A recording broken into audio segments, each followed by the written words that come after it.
Hey everyone, welcome back to a new video. In this video we'll talk about Jetpack Compose state, what do we mean by state, what are the different type of states that we have in Compose, and how to save the state of our composables. And this video is very important if you are learning Jetpack Compose, because states in Compose is a very important thing, and pretty much every composable has a state. So let's actually take a look at this app that we will be building at the end of this video. As you can see in here, we have a list of names, we have this edit text with this add icon. So every time I add a new name and click on this add icon, this list of names will get changed and reflect the new name. So let's add anything. So let's add my channel name. And let's click on this add icon. And as you can see, it was added in here. The state of these names is changed and we were able to show that in the list. Okay, so right here I have an empty compose project. So just nothing interesting in this project. Create your own project and you're good to go. And now let's actually talk about what a state is. So a state is anything that could change in your UI. So anything can change in your UI should be represented by a state. Let's take a very simple example here. Let's have our text field that we saw in the demo app. So let's now create a text field here. And to create a text field in Compose, just there is a composable called text field, and here you need to specify the value of that text field. So in here we just need to make this empty initially, and on value change, so each time we type a new character we will be able to get that in this lambda function. Now in here we can also add a modifier just to make this take the entire width. And now let's center this in the middle of the screen. So we need to change the surface into a box and give this box the whole size of the screen. Then we can say content alignment and give this center. Okay, now let's launch the app to see our text field. Okay, now let's try to type anything. As you can see, nothing is changing in our text field. And as I told you, anything that change in your UI, in Jetpack Compose at least, you need to have a state for that thing. So let's actually create a state. Let me hide this. Let's actually create a state here for our text in our text field. So we can say val text state equals the mutable state of, and make this empty string. And as you can see here, we get warning. And for now, let's actually just click on more actions and add this annotation. Now inside here we want to replace this value with the value inside this text state. So you can say text state.value, and on value change, let me just put this in the next line. On value change we want to update this state to reflect it inside the text field. So we can say text state.value equals it, and it here is a reference to the string that was typed in our text field. So now let's launch the app and see if we are able to see the text inside our text field whenever we type. So as you can see, now I'm typing but nothing is showing. So why is that? Actually, every time we type a character here, a recomposition happens at least on here. So what does a recomposition mean is everything that uses this state will be recreated. So every time I type a new character, a recomposition happens in here. And when a recomposition happens, the text state will be reassigned to an empty string, because here we specified empty string. So what we can do to solve this is using a keyword called remember. So we can use remember, and now we can type our immutable state of in here, and we pass this empty string. So the remember keyword here will actually make sure to keep the value of our state if a recomposition happens. And now we can get rid of this annotation, and if you run the app, we should be able to reflect the text that we type in our text field. So let's type. As you can see, we can actually delete and do anything that text field can do. Okay, now let me show you another way that used in remember with state. So instead of typing this equal, we can use a keyword called by. And now you don't actually need to use this value. But if you also use by, you need actually to import this get value. So click on that. And now we don't need this value anymore. So we can just remove this and make this var. And now we also need to import set for this. And as you can see now, everything just will work the same. Let's test that. And as you can see, we can type.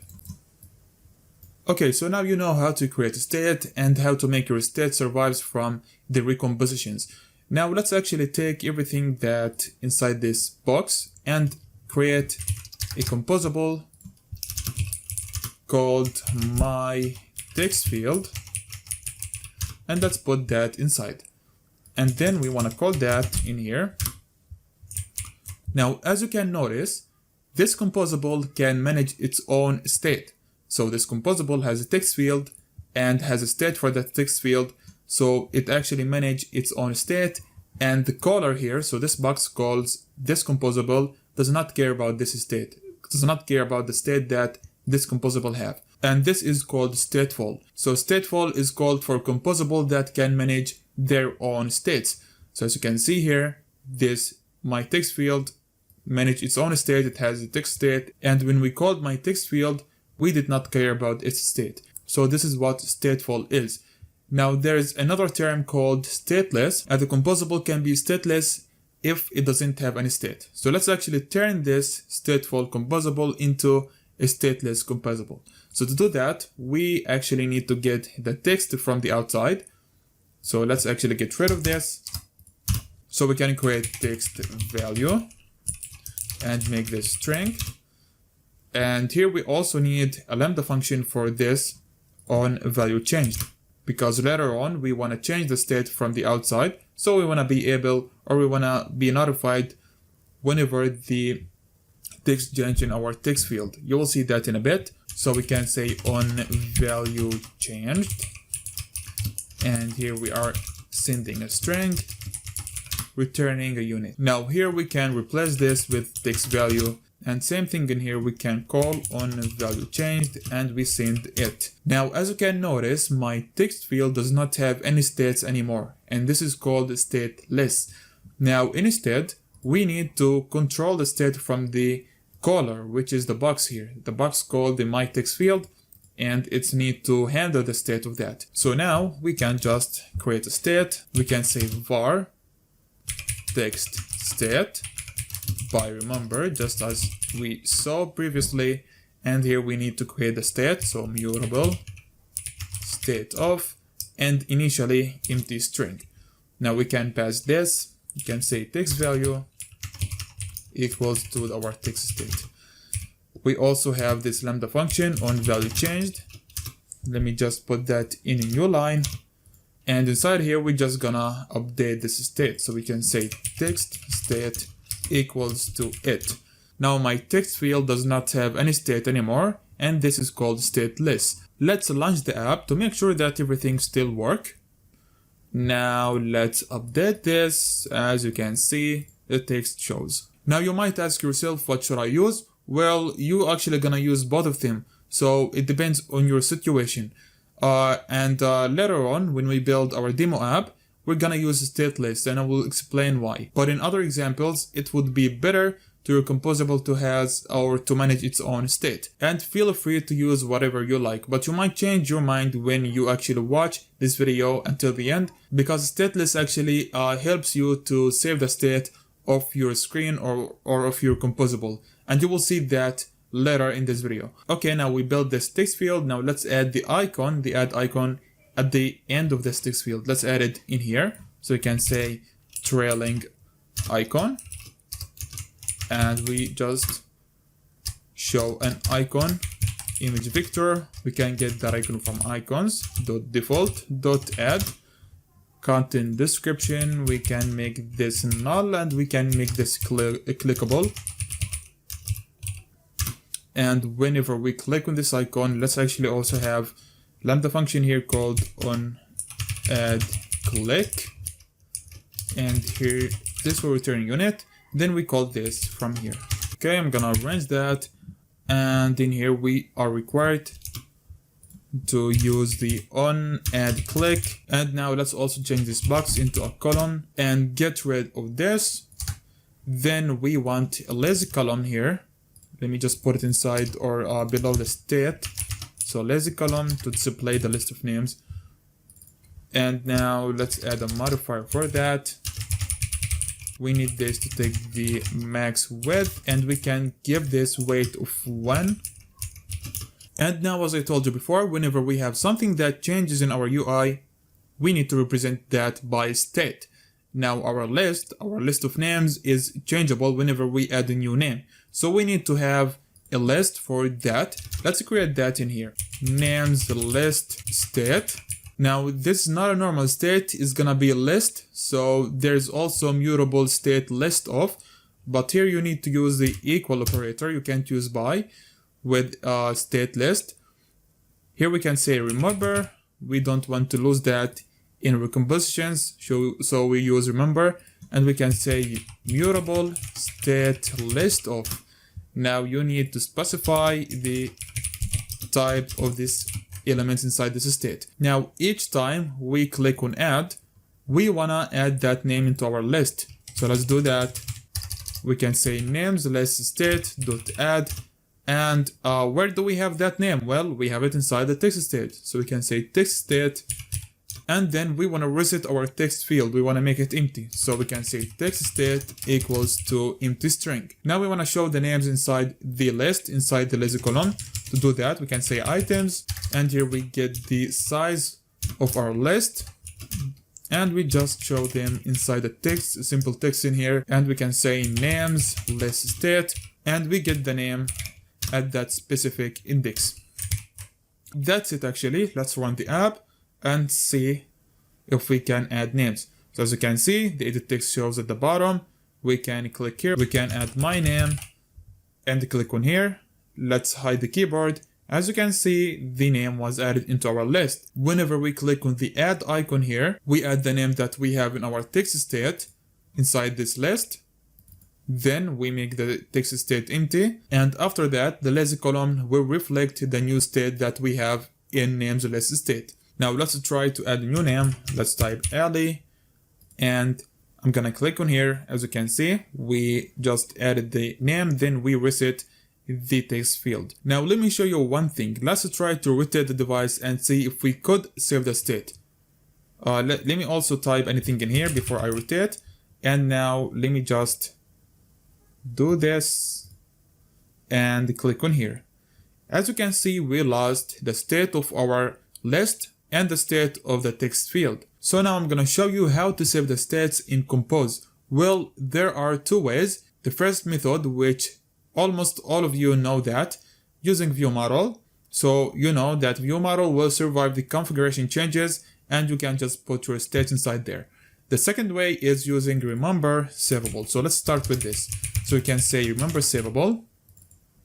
And by the way, this will only work with mutable state of. You cannot use it with state list of, except if you want to actually use a special saver, but this is gonna be complicated. So we're just gonna use remember savable for this state. So let's run the app and see if we are able to save the text state. Let's actually rotate this like that. And let's type anything in here. And now let's rotate the device. Click on here. As you can see, we were able to save the state of this text field. It wasn't changed even though I rotated the device. And as I told you, you cannot actually use this remember savable with this mutable state list of. You actually can, but you need more setup for that. But I just recommend you to use a ViewModel. So let's actually do that. Let's take everything, all the sets here, and use a ViewModel. So let's go to project, create a new class. Let me just hide the emulator. And let's call this my ViewModel. Let's extend it from ViewModel. You already know these steps. And here, let's actually create the states. So now you can actually add your states directly in here. But what I actually usually do is to create another data class for the states. So let's call this my screen state. And here you define all the states that you have in your screen. So on the one hand, we have the text state. So val text state, and here you define the type, which is string, and you make this, you add the default value, which is the empty string. And we have another state, which is the list of names state. So we can say names list state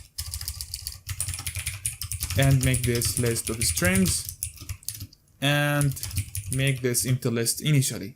but now we actually can get rid of this state word in our attributes because the name of class already tells us what these attributes are.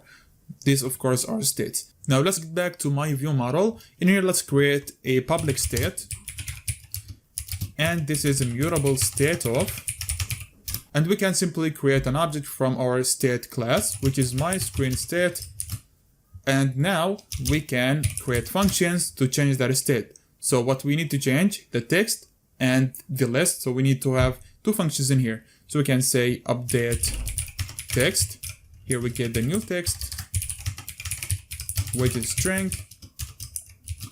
And now to update this state, we need to use the copy function inside Kotlin. So we can say state.value equals to state.value.copy. And now we only need to update the text to new text. If you got confused by this copy function used by data classes, which will allow you to change specific attributes and keep the other as they were. Now let's create another function to update names list. We need to get the new name, which is string, and first we want to get the current list, so we can say val current list equals to our state.value.nameslist. Then we want to add that, so we can say current list.add. We can't use the add function here because we need to make this mutable list, and here we need to change this to mutable list of. Now as you can see, we are able to add a new name, so let's add that. Then we need to put this current list inside our state, so we can say state.value equals to state.value.copy, and we only need to change the names list to current list. Now that's it for the view model. Now what we want to do is to give the state inside our main activity, inside the composable. So to do that, we need first to have a reference to our view model. Okay, now let's have a reference for our view models. We can say val view model. For me, I will just use view model provider. In your case, you can also use health. So view model provider, we pass this for the owner.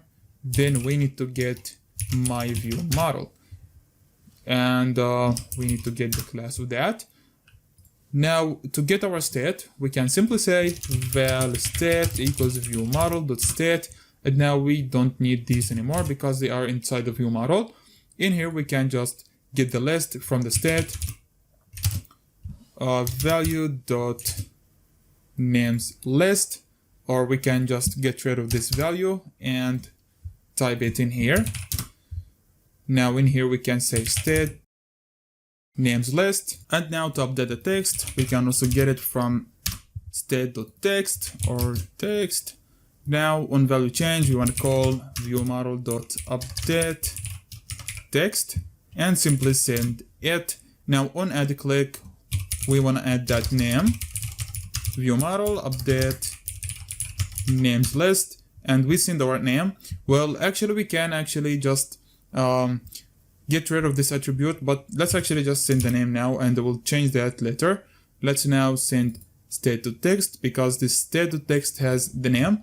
Then we also want to reset the edit text. We can say update text and we send into string. But before we launch the app here, let's actually make this by lazy and just put that inside. So by lazy means that we only initialize this view model whenever or when we use it for the first time. Now let's launch the app, and let's first rotate the device like that, and let's type my name, add it to the list. Okay, it was added. Now I'm gonna type anything in here. Let's try to rotate the device, see if we can save the state, and as you can see, nothing changed. We actually were able to save the state.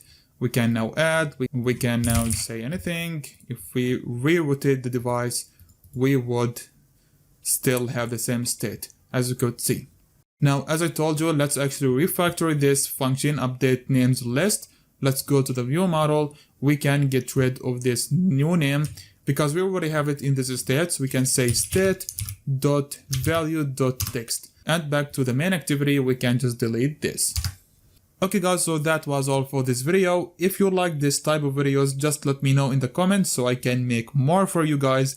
And yeah, hope you have a great day. Catch you in the next video.